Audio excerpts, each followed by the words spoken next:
That's the most ridiculous lie I've heard in all my years of teaching. The words didn't stay inside the classroom.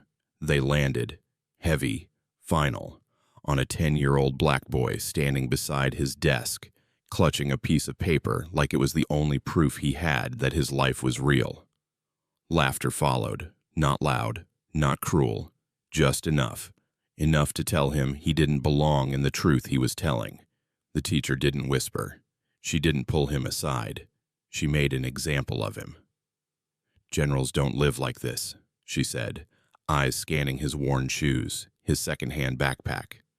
"Generals' children don't attend schools like ours." The boy tried to speak. His voice cracked, not because he was lying, but because he was alone. What no one in that room knew, what the teacher had already decided wasn't possible, was that the child she was humiliating had just described his father perfectly, and in less than 1 hour, that truth would walk through the classroom door wearing 4 silver stars. Before you hear what happened next, if you've ever been judged, doubted, or humiliated for telling the truth, hit like and subscribe. This story is for you. The alarm went off at 5:47 a.m., same as every weekday morning. Eli Carter reached over and silenced it before the second beep could sound. His father had taught him that efficiency in small things builds discipline in large ones. Through the thin walls of their modest 2-bedroom apartment, he could hear movement in the kitchen, coffee brewing, the low murmur of a television news broadcast. Normal sounds, safe sounds. Eli sat up and looked around his small bedroom. Posters of basketball players covered one wall. A bookshelf sagged under the weight of library books about history and aircraft carriers. His school uniform, navy pants, white polo shirt, hung on the back of his door, pressed and ready. Everything in its place, everything deliberate. He padded down the narrow hallway in bare feet. The apartment wasn't much. 3rd floor of a building that had seen better decades, in a neighborhood where most families counted pennies between paychecks. But it was clean, organized, and it was theirs. His father stood at the counter, already dressed in civilian clothes, dark slacks, a simple button-down shirt, no logos, nothing flashy. At 48, General Marcus Carter still moved like the Army Ranger he'd been 25 years ago. Efficient, aware, controlled. But here, in this kitchen, he was just Dad. "Morning, soldier," his father said, sliding a plate of scrambled eggs across the counter. "Morning," Eli replied, climbing onto the stool. They ate in comfortable silence. The television cycled through headlines, budget debates, international tensions, weather. His father watched without expression, the way he always did, absorbing information without revealing reaction. "Got everything for today?" his father asked. "Yes, sir." "Including the assignment?" Eli nodded. The assignment. His stomach tightened slightly, though he wasn't sure why. It was simple enough. Write 2 paragraphs about what your parents do for work. Read it to the class. Bring a photo if possible. Simple. Except nothing about his father's work was ever simple. "You wrote the truth, right?" his father asked, his dark eyes meeting Eli's. Yes, I did." "Good." His father's expression softened just slightly. "Always tell the truth, Eli, even when it's complicated, even when people don't believe you. The truth stands on its own." Eli wanted to ask, "But what if they don't believe me?" He didn't ask. Instead, he finished his eggs. "I'll be working late today," his father said, rinsing his plate. "But I've got career day marked on the calendar. Friday. I'll be there." "You don't have to." "I'll be there," his father repeated, and something in his tone made it clear the conversation was over. They had this rule, unspoken but understood. His father's work stayed outside the apartment. No uniforms at home. No rank. No salutes. Just Dad. Just normal. It was safer that way, his father had explained once, years ago. in words carefully chosen for a child who is old enough to understand danger but young enough to be protected from its full weight. People might not understand. They might ask questions. They might make assumptions. So we keep it simple. We keep it quiet. We keep it safe. Eli had nodded then. He nodded now, every time the weight of that secret pressed against his chest. At 7:15, they walked down the 3 flights of stairs together. His father's car, a 10-year-old sedan with a dent in the rear bumper, sat in the parking lot beside cars in similar condition. Nothing flashy, nothing that drew attention. "Have a good day," his father said. "Be smart. Be kind." "Yes, sir." Eli watched the sedan pull away, turn left onto the main road, and disappear into morning traffic. Then he walked the 4 blocks to school, backpack heavy with books and the truth that no one would believe. Riverside Elementary sat like a tired brick monument to underfunding, peeling paint, cracked playground asphalt, windows that didn't quite close all the way. The school served 3 low-income neighborhoods, and everyone knew it. Teachers knew it. Students knew it. The district knew it. Inside room 14, Mrs. Patricia Brennan, 26 years of teaching experience, 2 teaching awards, 1 very fixed worldview, was already arranging papers on her desk. She believed in structure, in discipline, in the idea that experience gave her the ability to spot a lie from across the room.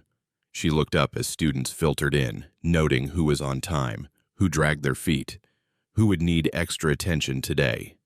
Eli Carter walked in at 7:48, exactly 12 minutes before the bell. Always early, always quiet, good student, never caused trouble. But something about that boy bothered her, something she couldn't quite name. Maybe it was the way he held himself, too contained for a 10-year-old, too careful. Or the way he sometimes looked at her when she spoke, like he was measuring her words against some internal standard. She'd taught hundreds of kids from this neighborhood. She knew what their lives looked like. She knew what their parents did, hourly jobs, service work, struggle. She knew the patterns, and patterns, in her experience, rarely lied. The bell rang. Students settled into their seats. Mrs. Brennan stood at the front of the classroom, attendance clipboard in hand, and smiled the smile she'd perfected over 2.5 decades. "Good morning, class. Today we'll be sharing our parent assignment. I hope everyone came prepared." 23 students nodded. Eli Carter sat in the 3rd row, 2nd seat from the window. His paper was folded neatly in his folder. His heart beat steadily, normally. He had written the truth. That should be enough. The assignment had been given on Monday. 5 days to complete something simple. Eli had stared at the blank paper Monday night, pencil hovering, words forming and dissolving in his mind before they could reach the page. "My father is a general in the United States Army." True. He leads thousands of soldiers. Also true. He makes important decisions about national security. True, but complicated. His father had been in the Army for 27 years, started as an enlisted soldier, earned his commission through OCS, climbed through ranks that most people never reached. Captain, Major, Lieutenant Colonel, Colonel, Brigadier General, Major General, Lieutenant General, and now 4 stars. 4 silver stars that represented 3 decades of service, sacrifice, and leadership at the highest levels of military command. But here, in this apartment, in this neighborhood, at this school, those stars didn't exist. Eli had learned early that his life had 2 versions, the truth and the version that made sense to everyone else. At school, he was just Eli, quiet kid, good grades, played pickup basketball on weekends. Lived with his dad. Mom had passed when he was 3. Cancer, quick and cruel. Nobody asked too many questions. Nobody looked too deep. His father had explained it carefully, the way he explained everything, with patience, clarity, and unwavering purpose. "We live like this for a reason," his father had said one evening, about a year ago, When Eli had asked why they didn't have a bigger place, a nicer car, clothes that looked like the ones in commercials. Security, Eli had guessed. Partly, but also, his father had paused, choosing words. The moment people know what I do, everything changes. They treat you differently. They make assumptions. They expect things. And some people, not many, but some, they see a target. A target. Someone to resent, someone to prove wrong, someone to... His father had stopped, then started again. I want you to grow. Up normal, Eli. I want you to be judged for who you are, not what I do. That's the gift of this life. Understand? Eli had nodded, though he wasn't sure he fully understood. Now, staring at the blank paper, he wondered if normal was worth the price of silence. He started writing. My father is General Marcus Carter. He is a 4-star general in the United States Army. He has served our country for 27 years. He leads soldiers and makes decisions that keep people safe. He works very hard and travels a lot. Even though his job is very important, he always makes time for me. He is my hero. Eli read it over 3 times. Every word was true. Every word was simple. Every word felt like stepping onto ice that might crack beneath his weight. But his father had said it. Always tell the truth. So he did. He tucked the paper into his folder Tuesday morning, carried it to school Wednesday, kept it safe through Thursday. And Friday morning, when Mrs. Brennan announced that today was the day for presentations, Eli felt his stomach drop and settle simultaneously. The truth was written. Now, it just had to survive the telling. Mrs. Brennan started at the front row, working her way back alphabetically. Ashley Anderson went first. Her mom was a nurse at County General. Brian Foster's dad worked construction. Chelsea Grant's mother managed a fast food restaurant. Each story was met with nods, polite applause, occasional questions. Normal jobs. Expected jobs. Jobs that fit the neighborhood, the school, the pattern. When she called Eli Carter, the room shifted slightly. Not much. Just the small recalibration that happens when someone quiet is asked to speak. Eli stood. He walked to the front of the classroom, paper unfolded in his hands. 23 pairs of eyes watched him. Mrs. Brennan leaned against her desk, arms crossed, expression neutral.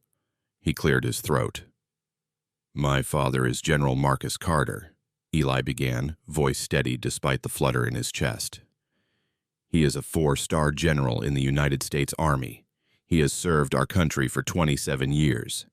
He leads soldiers and makes decisions that keep people safe. Stop. The word came from Mrs. Brennan's mouth like a hammer striking wood. Eli stopped. The classroom went silent in the way that only happens when something wrong is unfolding in real time. Mrs. Brennan stood up slowly, her expression shifting from neutral to something harder. Skeptical, almost offended. Eli, she said, her voice carrying that tone teachers use when they're about to correct something fundamental. Did you actually write that? Or did someone help you embellish?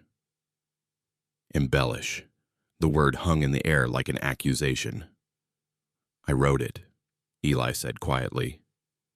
It's true. Mrs. Brennan's lips pressed into a thin line. A 4-star general, she repeated slowly like she was explaining why water couldn't flow uphill. Do you know how many 4-star generals there are in the entire United States Army? Eli nodded. Around 11, depending on... It's a rhetorical question, Eli. She stepped closer. The answer is very, very few. These are men who have spent decades in service.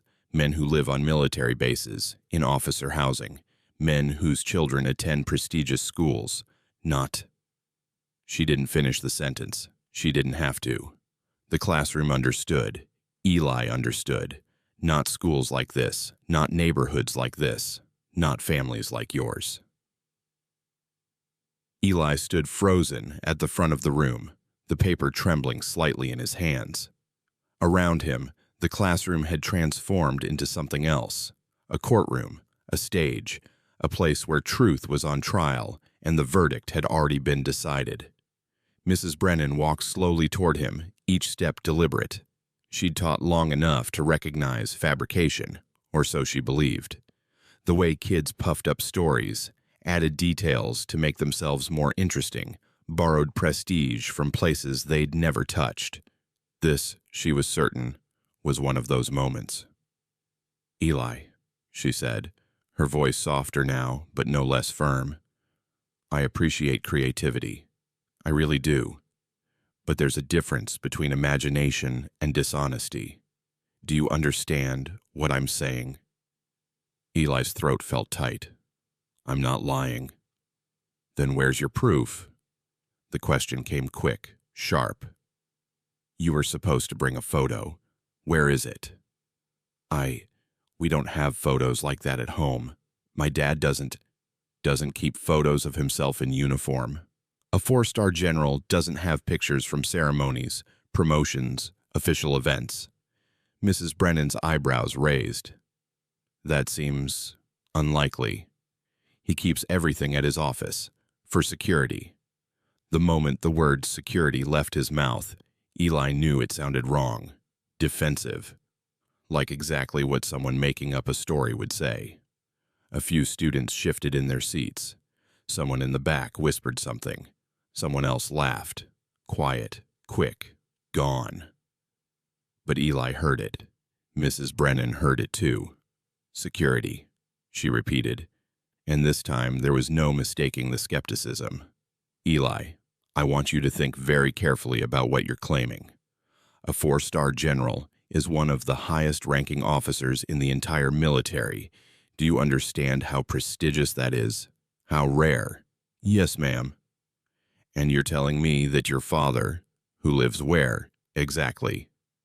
"Cedar Grove Apartments." The name landed like confirmation of everything she suspected.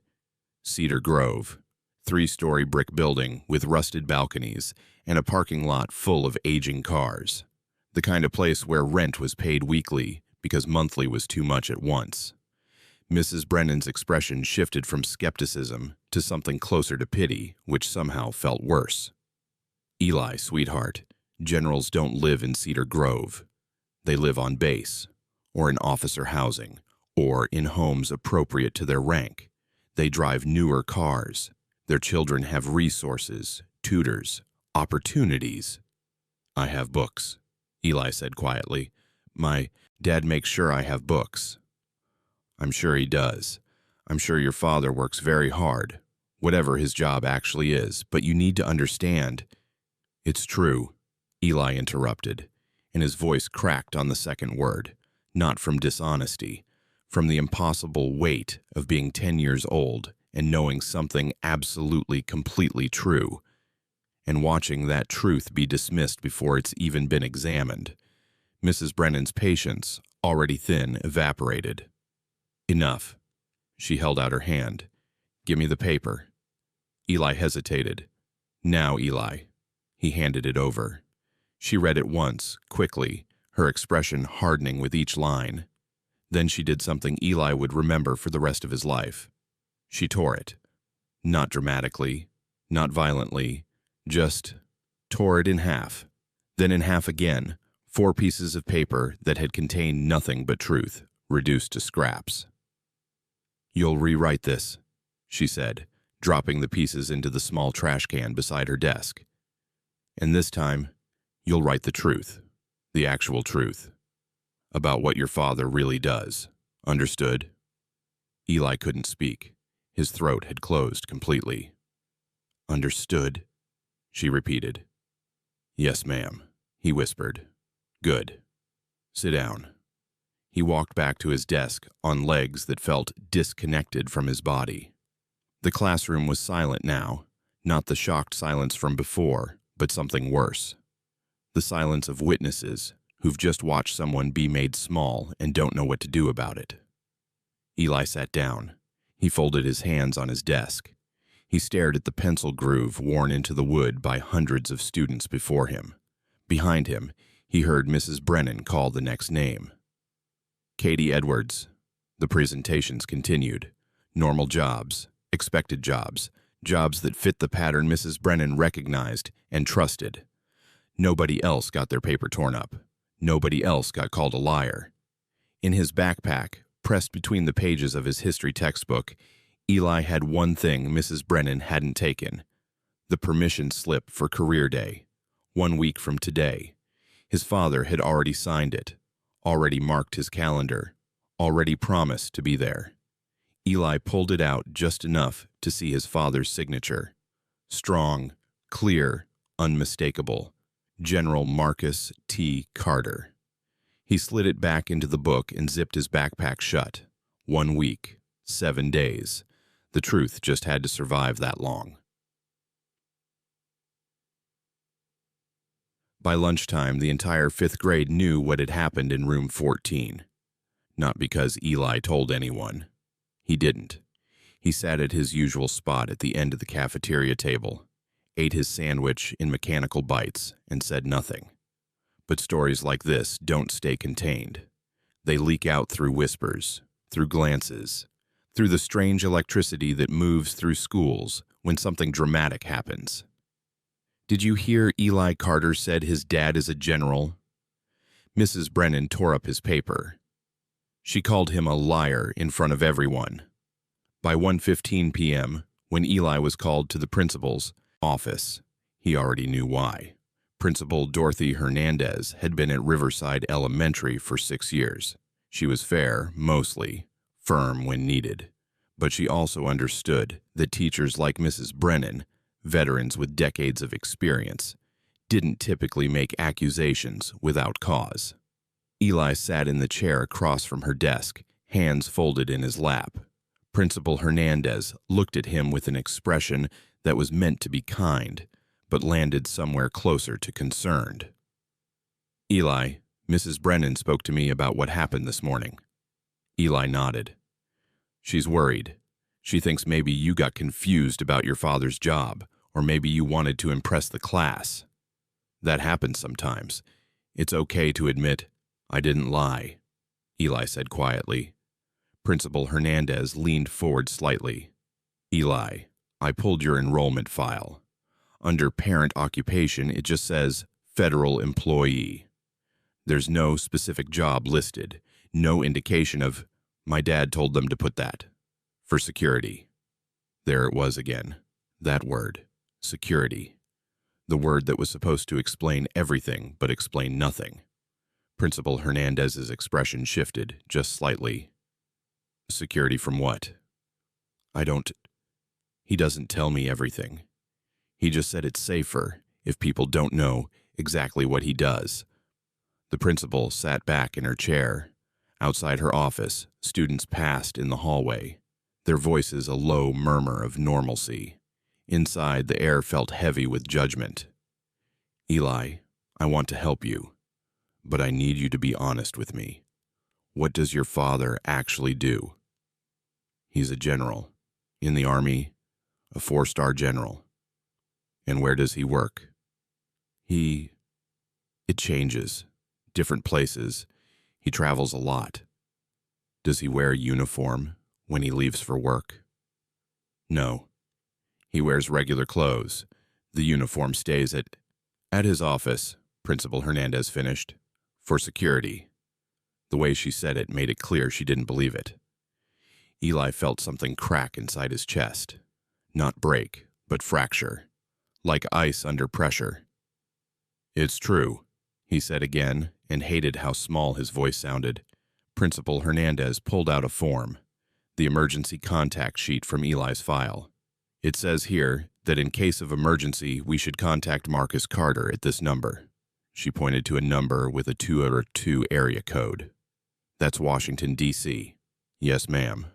But you live here, in Cedar Grove Apartments. He works in D.C. sometimes, and overseas, and different bases, but we live here because... Eli trailed off. Because why? Because his father wanted him to grow up normal.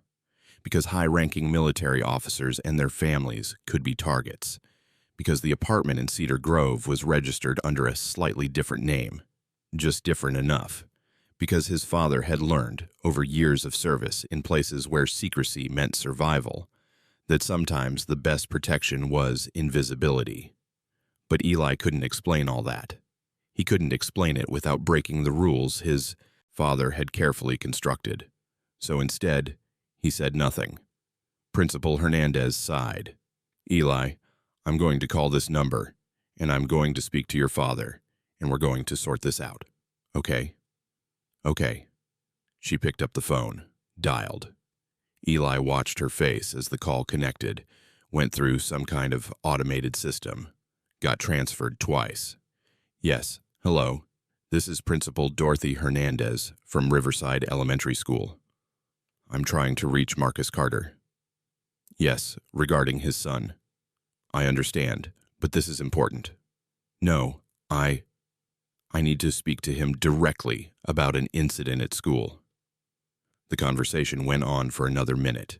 Eli couldn't hear the other side, but he could see the principal's expression shift from firm to confused to slightly frustrated. Finally, she hung up. They wouldn't put me through, she said, more to herself than to Eli. They said he's in meetings all day and that someone from his office would call back. She looked at Eli. That doesn't prove anything, you know. Lots of offices have procedures like that. Eli nodded. I want you to go back to class, and I want you to think very seriously about telling the truth. If you've exaggerated, or if you misunderstood something about your father's job, now is the time to clear it up, before this gets worse. Yes, ma'am. And Eli? She softened slightly. Whatever your father does, I'm sure he works hard. I'm sure he's a good man, but you don't need to make him into something he's not, to be proud of him. Understand? Eli understood. He understood that the truth wasn't enough, that his word, his knowledge, his lived experience, none of it mattered against the weight of assumptions, patterns, and what people decided was possible. He walked back to room 14. Mrs. Brennan didn't look at him when he entered. For the rest of the afternoon, Eli was invisible. And that evening, when his father came home at 7:30 p.m. still wearing civilian clothes, Eli didn't mention what had happened. Not yet. The weekend passed in strange, heavy silence. Saturday morning, Eli woke to the sound of his father moving through the apartment. Coffee brewing, low news broadcast, the familiar rhythm that meant everything was normal, except nothing felt normal. Eli sat at the breakfast counter, pushing scrambled eggs around his plate, building up the courage to speak. Dad? Something happened at school Friday. His father looked up from the newspaper, actual paper, printed words, the way he preferred to consume news. What kind of something? Eli told him. All of it. The assignment, the accusation, the torn paper, the principal's office, the phone call that didn't go through, the suggestion that he apologize for lying about something that wasn't a lie. His father listened without interrupting.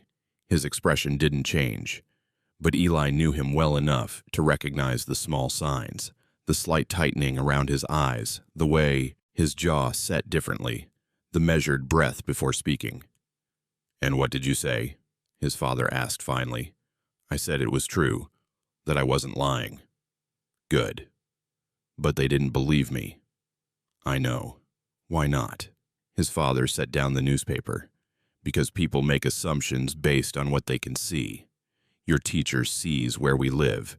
She sees your clothes, your backpack, this apartment. And she makes a judgment about what's possible based on those observations. But she's wrong. Yes, she is. So why don't we just tell them? Show them? His father was quiet for a long moment. Because the moment we do, everything changes. You become the general's son instead of Eli. People treat you differently. Some kids might resent you. Some parents might try to use our connection. And some people... He paused. Some people might see you as a target. I'm already a target, Eli said quietly. They think I'm a liar. The words hung between them. His father reached across the counter and put his hand on Eli's shoulder. Career day is Friday. One more week. Can you handle one more week? What happens Friday? Friday, I show up in uniform, full dress, and I don't just prove you told the truth. I make sure everyone in that school understands that when my son speaks, he speaks with integrity. And then what? Then we deal with whatever comes next, together. Eli nodded. One more week felt like a lifetime, but he'd survive it. He'd survived worse. Monday morning came too fast. The moment Eli walked into room 14, he felt it. The weight of 23 pairs of eyes that had spent a weekend processing the story, forming opinions, choosing sides. Most chose the teacher's side. Not because they were cruel, not because they wanted Eli to be lying, but because Mrs. Brennan was the authority, and authorities were supposed to know better, and it was easier to believe the pattern than to believe the exception. Still, there were small rebellions. At lunch, Marcus Johnson slid into the seat across from Eli. They weren't exactly friends, just two quiet kids who sometimes existed in adjacent spaces. My dad said he looked it up, Marcus said, keeping his voice low. There's like 12 four-star generals in the whole army. One of them is named Marcus Carter. Eli looked up. Just thought you should know, Marcus continued. My dad thinks maybe you're telling the truth. Thanks, Eli managed. It was a small thing, one person believing him, but it was something. Tuesday was worse. Mrs. Brennan assigned a new writing exercise, the importance of honesty. The topic wasn't subtle. Neither was the way she looked at Eli when she explained the assignment. Wednesday, another student, Rebecca Talbot, brought in a printed article about military rank structure and raised her hand during social studies. Mrs. Brennan, I was reading about the military and it says 4-star generals are really rare, like the highest rank except for special wartime promotions. Is that true? Mrs. Brennan's smile was tight. Yes, Rebecca, that's true. So if someone's dad was a 4-star general, that would be a really big deal, right? The classroom went silent. Mrs. Brennan's eyes flicked briefly to Eli, then back to Rebecca. Yes, it would be extremely unusual, which is exactly the point, Rebecca. Extraordinary claims require extraordinary evidence. Message received, message amplified. Thursday afternoon, Principal Hernandez called Eli back to her office. I haven't heard back from your father's office, she said, her tone somewhere between concerned and frustrated. I've called 3 times. Each time they say he's unavailable and someone will call back, but no one has. He's probably busy, Eli said. Eli, I want to help you, but you're putting me in a difficult position. Mrs. Brennan is a respected teacher. She's concerned about your well-being. She thinks maybe there's confusion at home or there's no confusion. Then help me understand. If your father is who you say he is, why won't anyone from his office call me back? Because generals don't report to elementary school principals. Because military command structures have priorities that don't include validating a 5th grader's class assignment. Because his father was probably briefing senators or overseas, or dealing with situations that made school politics look microscopically small.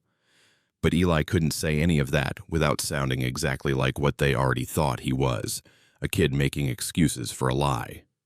Friday, Eli said instead. Career day. He'll be there. Principal Hernandez studied him for a long moment. And if he doesn't show up, he will. Eli, he promised. He'll be there. The principal sighed. All right, Friday. But Eli, if this doesn't resolve the way you're claiming, we'll need to have a serious conversation about appropriate behavior and consequences. Understand? Eli understood.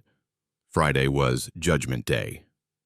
Either his father would appear, and the truth would be undeniable, or he wouldn't, and Eli would be labeled a liar forever. Friday morning arrived with the kind of crystalline clarity that felt almost cruel. Eli dressed carefully, his best school clothes, his shoes cleaned the night before, his backpack organized, His father had left early, before sunrise, with only a brief note on the kitchen counter. "See you at 10 Unc. Be ready." The school schedule had been adjusted for career day. Parents would arrive during the mid-morning session, speak for 10-15 minutes about their jobs, answer questions, and leave. Simple, routine. Except nothing about today felt routine. Room 14 buzzed with nervous energy. Several parents had already confirmed their attendance. Katie's mom, the nurse, would be first. Then Brian's dad, the construction worker. Then Chelsea's mom from the restaurant. Mrs. Brennan stood at the front of the classroom reviewing her schedule, occasionally glancing toward Eli with an expression that managed to communicate both pity and vindication. She'd already decided he'd be disappointed today, already scripted the gentle lesson she'd teach about honesty and accepting reality. "All right, class," she announced at 9:45. "Our first guest will arrive in 15 minutes. I want everyone on their best behavior. These parents are taking time from work to be here, and we will show them respect and gratitude." Eli sat in his seat, hands folded, breathing steady. His father had promised. That was enough. Katie's mom arrived at 10:03, wearing her nurse's scrubs, and spent 12 minutes explaining what emergency room nurses do. She was warm, funny, engaging. The class loved her. Brian's dad came at 10:22, wearing work boots and a company t-shirt, and talked about building construction, showing pictures of projects he'd worked on. He was practical, real, relatable. Chelsea's mom arrived at 10:38 with a paper hat from her restaurant and talked about managing a business, handling customers, staying positive during hard days. Each presentation was met with applause. Each parent was thanked. Each story fit perfectly into the pattern Mrs. Brennan recognized and trusted. By 10:50, 5 parents had presented. Eli's name was next on the list. Mrs. Brennan looked at the classroom clock, then at Eli. "Eli," she said gently, "did your father confirm he was coming?" "Yes, ma'am." "And what time did he say?" 10 o'clock. It was now 10:52. Mrs. Brennan's expression shifted into something that was meant to be kind, but felt suffocating. "Sometimes parents run late, sweetheart. Sometimes work situations come up. It's okay if—" A knock at the classroom door interrupted her. Not the usual knock, a substitute teacher checking the wrong room, or a student delivering a message. This knock was different, firm, authoritative, the kind of knock that announced itself. Mrs. Brennan walked to the door, already forming words of polite greeting for whoever had interrupted her moment of gentle correction. She opened the door and stopped breathing. In the hallway stood 2 men in military police uniforms, and between them, a figure in Army service uniform. The formal dress uniform reserved for ceremonies, official functions, and moments that demanded absolute recognition of rank. Dark blue coat, light blue trousers, ribbons and medals arranged in precise rows across the chest, combat patch on the right shoulder, and on each collar, on each shoulder gleaming in the fluorescent hallway light, 4 silver stars. General Marcus T. Carter stood at attention, his expression neutral, his presence commanding without effort. "Good morning," he said, his voice carrying the practiced clarity of someone used to addressing rooms full of people. "I apologize for the delay. Security protocols took longer than anticipated. I'm here for career day." Mrs. Brennan's face went through several colors in rapid succession: confusion, shock, realization, horror. Behind her, the classroom had gone silent in a way that exceeded normal quiet. This was the silence of collective breath being held, of reality reorganizing itself in real time. Yes. Of course. Please." Mrs. Brennan stammered, stepping back. General Carter entered the classroom. The 2 MPs remained in the hallway, standing at attention. 23 students stared. One teacher tried to remember how to form sentences, and Eli, sitting in the 3rd row, second seat from the window, felt something unlock in his chest that had been clamped tight for 5 days. His father was here. The truth had arrived. General Marcus Carter stood just inside the doorway of room 14, allowing the moment to settle. He'd learned long ago that presence wasn't about aggression or dominance. It was about certainty. The certainty that came from 3 decades of service, from leading soldiers in combat zones, from making decisions that affected thousands of lives, from bearing the weight of command at the highest levels. He didn't need to announce his rank. The uniform did that. The 4 stars did that. The rows of ribbons, Bronze Star with Valor Device, Purple Heart, Defense Superior Service Medal, Legion of Merit, told stories that didn't need words. Mrs. Brennan stood frozen near her desk, her face cycling through expressions too quickly to name. Behind her, the classroom had transformed into a tableau of shock. Students sat, perfectly still, mouths slightly open, eyes wide. "Mrs. Brennan, I presume," General Carter said, extending his hand.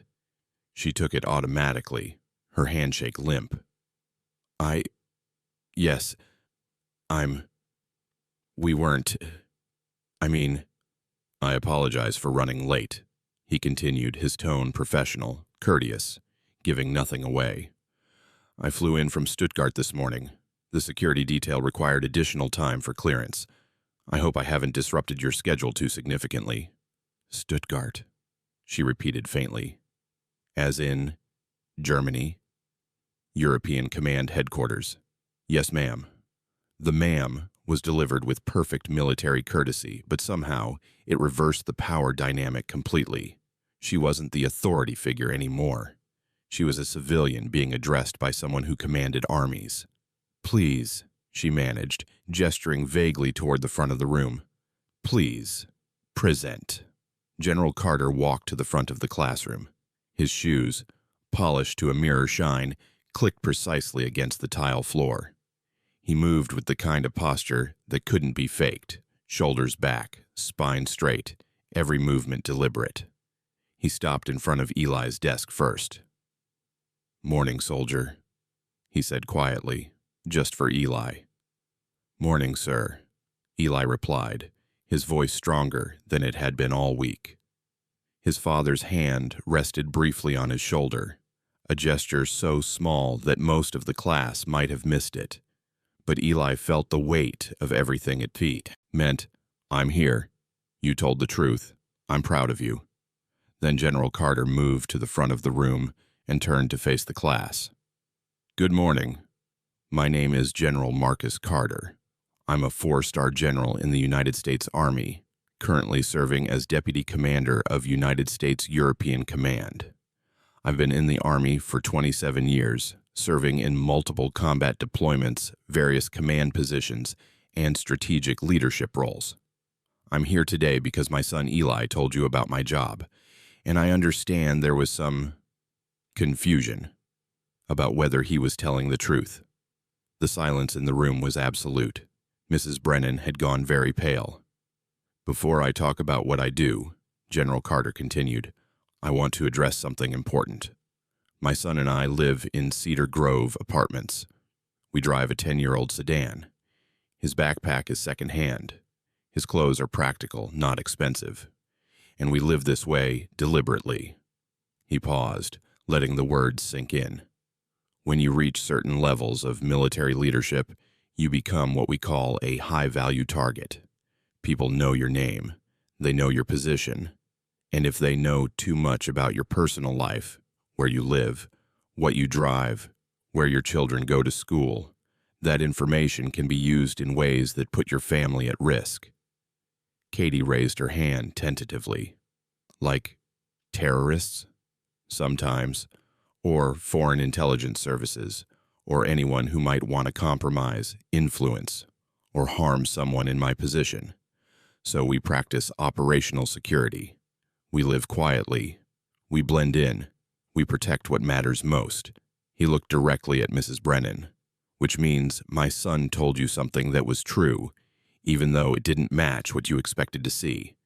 He showed courage in telling the truth when he knew he might not be believed.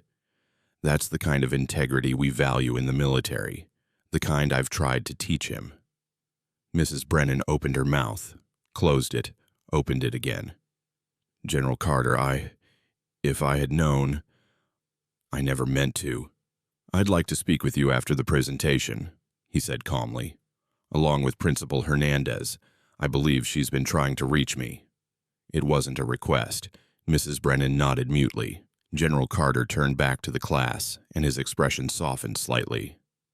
Now, let me tell you what a 4-star general actually does and why I love serving our country.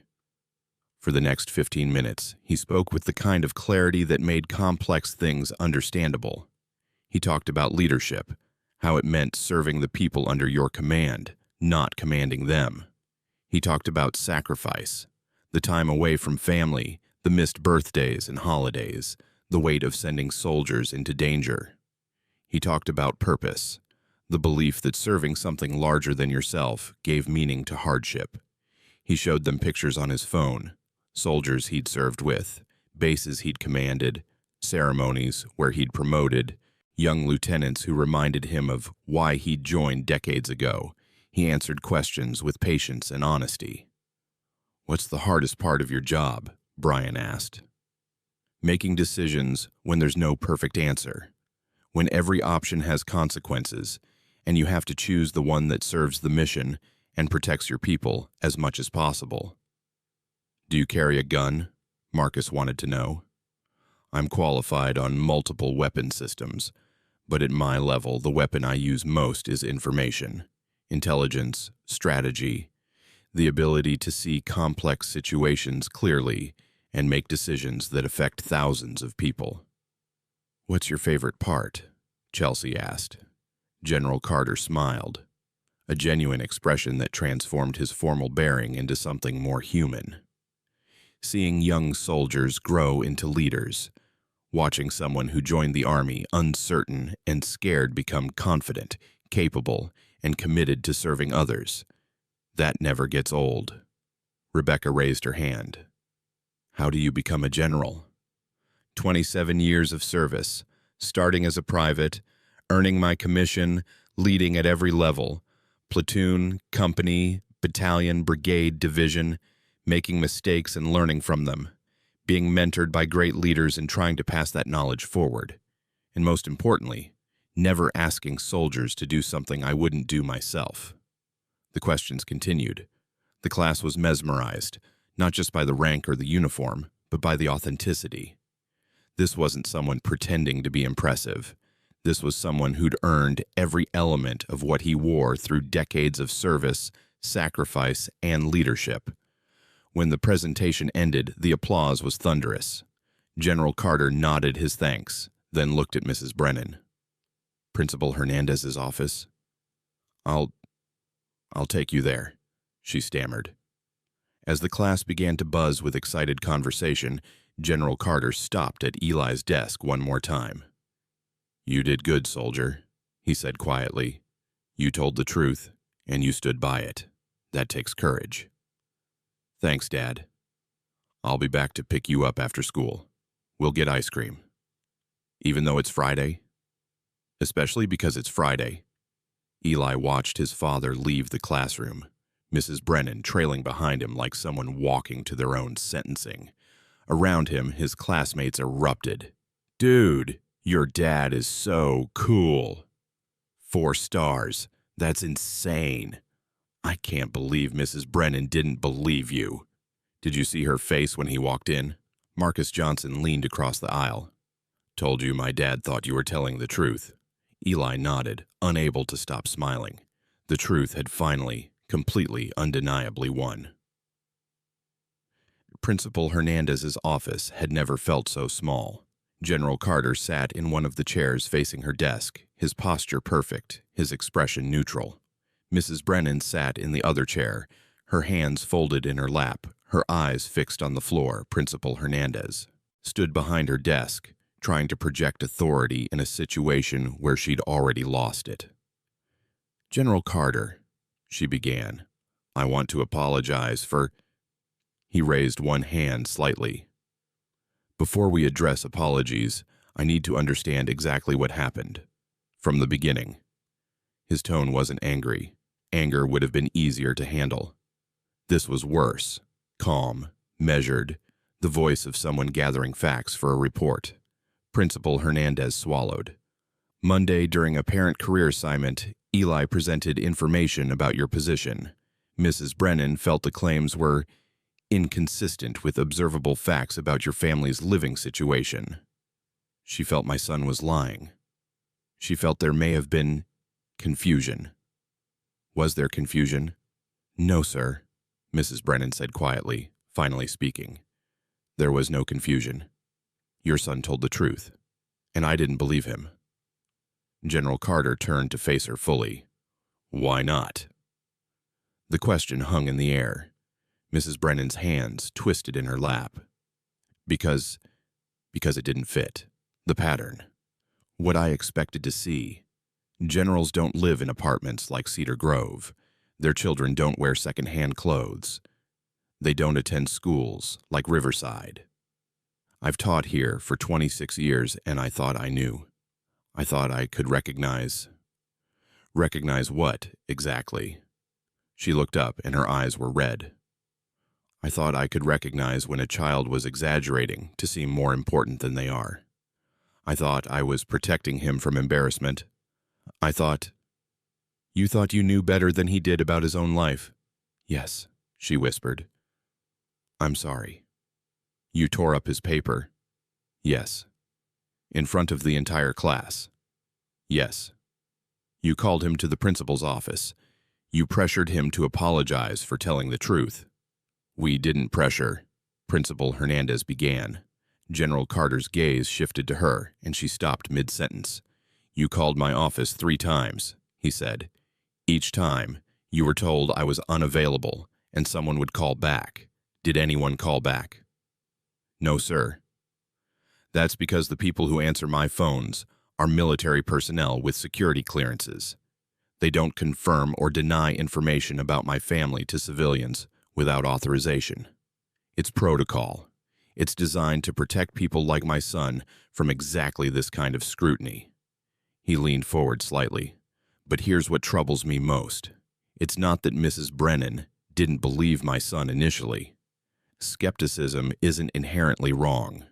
What troubles me is that even after he insisted he was telling the truth, even after I was unreachable in ways that suggested legitimate security protocols, the assumption remained that he was lying. Why? Neither woman spoke. I'll tell you why, General Carter continued. Because you looked at where we live, how we dress, what school he attends, and you decided what was possible for us. You created a narrative based on visible socioeconomic markers, and when the truth didn't fit that narrative, you rejected the truth. Mrs. Brennan was crying now, quietly, tears streaming down her face. You're right. Everything you're saying is right. I made assumptions. I was wrong. And I hurt your son. I humiliated him. I made him stand in front of his classmates and defend his own life against my judgment. I'm so sorry. General Carter was quiet for a long moment. I accept your apology, he said finally. But accepting an apology isn't the same as erasing consequences. He turned to Principal Hernandez. I want a formal apology issued to my son, in front of the same classroom where he was accused. I want a written apology from Mrs. Brennan placed in his school file, acknowledging that he told the truth and was wrongly accused. And I want a review of how this school handles parent verification so no other child is put in this position. Of course, Principal Hernandez said quickly. All of that, immediately. Furthermore, I want to know what training your staff receives on implicit bias and assumptions about students based on socioeconomic status. The principal hesitated. We have professional development sessions on equity and inclusion. When was the last one? 2 years ago. That's insufficient. I'll be contacting the district superintendent to recommend comprehensive bias training for all staff, not as punishment but as education, because this isn't just about my son. This is about every child in this school who might not fit the patterns you expect. He stood, and both women stood automatically in response. I'm not interested in destroying Mrs. Brennan's career, he said, looking at the teacher directly. I've made mistakes in my career too. Some of them cost lives. What matters is what we do after we recognize our mistakes. How we learn, how we grow, how we ensure we don't repeat them. Mrs. Brennan nodded, unable to speak. But understand this, General Carter continued, his voice dropping to something quieter, but infinitely more serious. My son is 10 years old. He's a good kid, smart, kind, honest, and for 5 days he walked into the school knowing he told the truth and was called a liar. 5 days of carrying that weight. Do you understand what that does to a child? Yes, Mrs. Brennan whispered. I do now. Good. Then make sure you never do it again. To any child. Ever. He walked to the door, then paused. The formal apology. Today. Last period. I'll be there. It wasn't a request. At 2:15 p.m., during the final period of the day, Mrs. Brennan stood at the front of room 14 with Principal Hernandez beside her. The students had been told that there would be a special announcement. They sat quietly, curiosity and tension filling the space. Eli sat in his usual seat, third row, second from the window. His father stood in the back of the classroom, still in uniform, his presence impossible to ignore. Mrs. Brennan cleared her throat. Her eyes were still, red. Her hands trembled slightly as she held a piece of paper. Students, she began, her voice unsteady. I need to address something that happened earlier this week. Something that I got very, very wrong. The classroom was silent. On Monday, Eli Carter presented information about his father's career. He told you that his father is a 4-star general in the United States Army, and I didn't believe him. I accused him of lying. I tore up his paper. I embarrassed him in front of all of you. She paused, took a breath. I was wrong, completely inexcusably wrong. Eli told the truth, every word of it. And instead of believing him, I made assumptions based on where he lives and what I thought was possible. Those assumptions were rooted in bias, in my failure to see beyond my own limited expectations. Her voice cracked slightly. Eli, I owe you an apology, a real one. Not just words, but an acknowledgement that I failed you as a teacher. I failed to listen. I failed to trust. I failed to recognize that truth doesn't always look the way we expect it to. I'm deeply, truly sorry for the pain I caused you. Eli didn't know what to say. He nodded slightly. Mrs. Brennan looked at the rest of the class.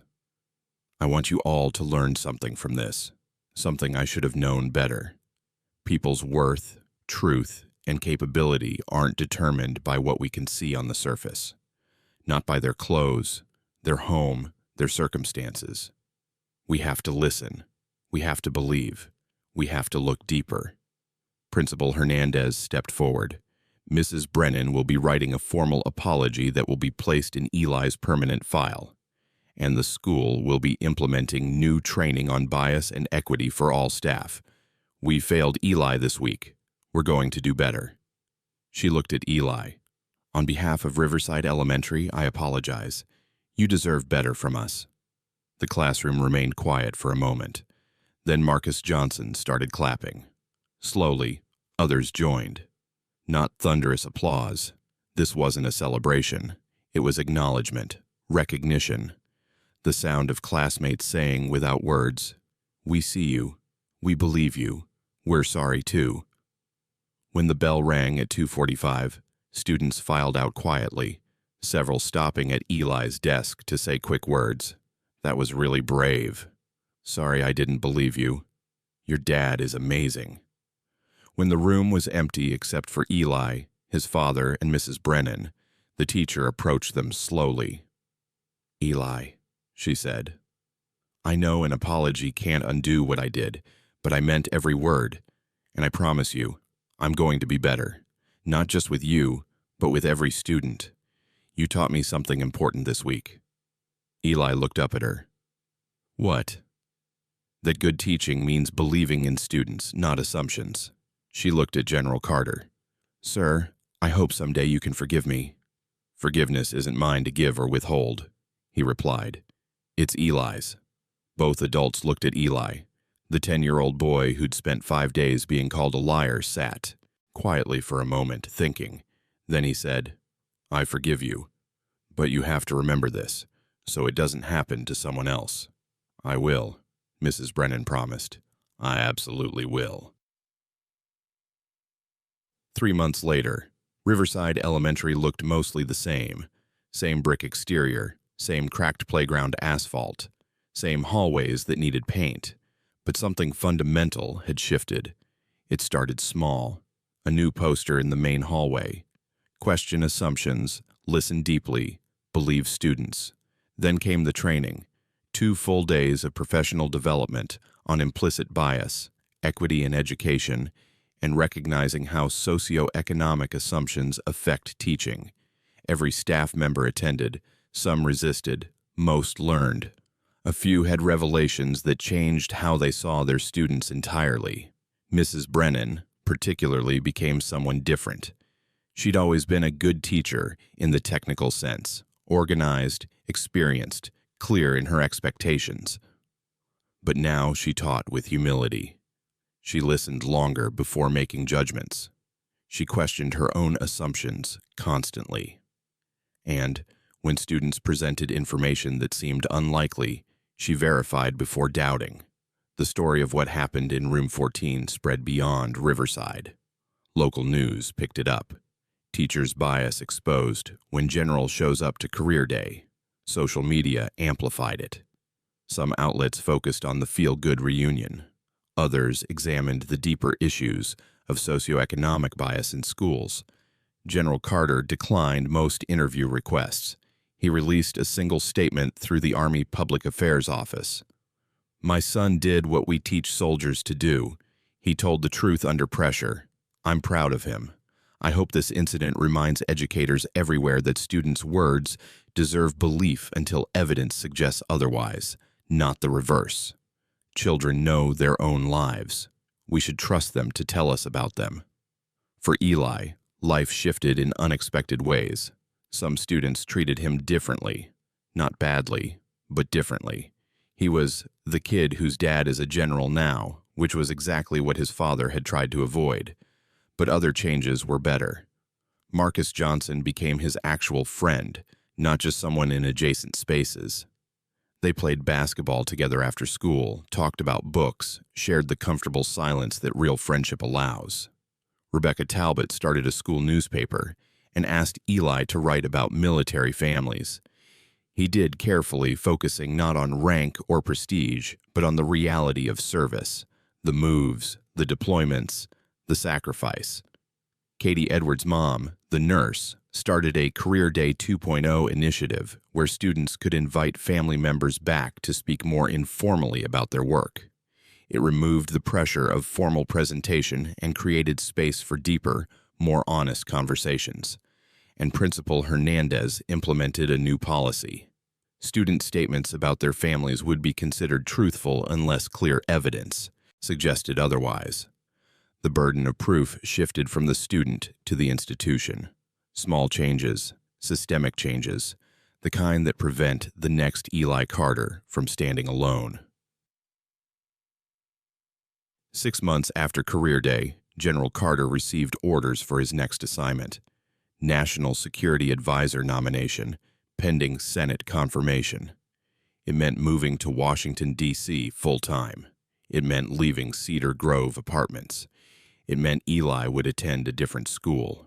The night before they moved, Eli stood in his empty bedroom, looking at the walls that had held his life for 3 years. His father appeared in the doorway, wearing civilian clothes, carrying 2 boxes. "You ready?" his father asked. "I think so." "It's okay if you're not." Eli turned to face him. "Did you know, when you made me write the truth for that assignment, did you know what would happen?" His father set down the boxes and walked into the room. "No, I knew it might be hard. I didn't know it would be that hard." "Would you have let me do it differently?" If you'd known? General Carter considered the question seriously. No, because the alternative was asking you to lie or hide or diminish the truth to make other people comfortable, and that's not who I want you to be. It hurt, Eli said quietly, being called a liar, having them not believe me. I know, and I'm sorry you went through that, but you know what you proved? What? That truth is more powerful than assumption, that your voice matters, that standing firm in what you know, even when everyone doubts you, is the foundation of integrity. You're 10 years old, and you already understand something many adults never learn. Eli thought about that. Mrs. Brennan learned it. She did, because you taught her. That's leadership, Eli, not rank or position. Leadership is causing positive change, even when it costs you something. They stood quietly in the empty room for a moment. The new school, Eli said finally. Are we going to do the same thing? Live quietly? Keep it secret? His father shook his head. No, that was for a specific time and place. Now, with this new position, security will be different. You'll live on a protected property. You'll attend a school with other children of high-ranking officials. It'll be more normal. Different normal. But yes. Will I fit in there? You fit in everywhere, Eli, because you know who you are. That's the gift of what you learned this year. You don't need people's belief to know your truth. You don't need validation to have worth. You just are. Eli nodded slowly. They carried the boxes down 3 flights of stairs for the last time. The sedan, packed with their belongings, sat in the parking lot. Their new life waited in D.C. But before they drove away, Eli asked his father to make one stop. Riverside Elementary was empty on Saturday morning, but Mrs. Brennan was there, working in her classroom the way she always did on weekends. She looked up when Eli knocked on the open door. Eli, I heard you were moving. I wanted to say goodbye, but I wanted to say goodbye too, Eli said. And thank you. She looked confused. Thank you. For what? For learning, for changing, for making it so the next kid doesn't go through what I did. Mrs. Brennan's eyes filled with tears. You shouldn't have to thank me for that. Maybe not, but I wanted to anyway. She walked over and knelt down so they were eye level. Can I tell you something? Eli nodded. You made me a better teacher, a better person. I've been teaching for 26 years, and I thought I knew everything. You showed me I didn't. And that's a gift, even if it hurt to receive it. It hurt to give it too, Eli admitted. I know, and I'm sorry. But look what came from it. Real change. Not just apologies, but transformation. That's powerful, Eli. That's legacy. They said goodbye, and Eli walked back to the car where his father waited. As they drove away from Riverside toward the highway, toward D.C., toward whatever came next, Eli looked back once at the brick building that had taught him something schools don't put in curriculum. That truth, spoken with courage and held with integrity, will eventually be recognized. That authority is not the same as correctness. That assumptions are dangerous, especially when they replace listening. And that sometimes the most powerful thing you can do is simply refuse to lie, even when lying would be easier, safer, more comfortable for everyone else. His father glanced over. You good? Yeah, Eli said. I'm good. They drove east toward the sunrise, toward a future where Eli Carter would grow up to become many things, a scholar, a leader, eventually a soldier like his father. But the foundation of all of it was built in room 14, on a Friday morning in October, when a 10-year-old boy refused to apologize for telling the truth. And when that truth, wearing 4 silver stars, walked through the door to prove that belief should never be contingent on appearance. That justice, though sometimes delayed, can still arrive. and that the most important lessons are often taught by the students, not the teachers.